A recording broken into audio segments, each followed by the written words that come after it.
thus beginning the 6-month journey, moving around until she stumbled upon her cottage. She liked it there, a lot. She didn't want to leave, but she knew it was only a matter of time before she would have no other choice. Until then, however, she would enjoy her home.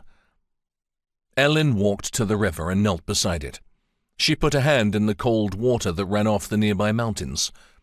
The fish were plentiful, and she had become adept at catching them. Between the fish and her use of the bow, she didn't lack for meat.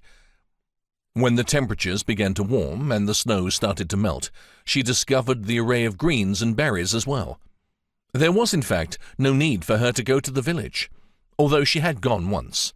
They'd thought she was a traveller, so no one paid her any heed when she bought what she needed and returned to the cottage. Other than that one visit to the village, she hadn't encountered anyone. That wasn't to say she hadn't heard the voices of those nearby. Fortunately, though, no one ventured her way. Ellen drank deeply from the river before flicking water from her hand. Then she got to her feet and turned to retrace her steps to the cottage.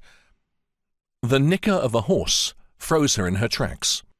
Her head whipped around to the ridge above, where a lone man sat atop a steed. She remained hidden behind a tree. The figure was just a dark outline, too far away for her to see where he looked, but she wasn't going to take any chances. Her heart thudded in her chest as she silently prayed he would move away. Seconds passed as she waited for him to decide.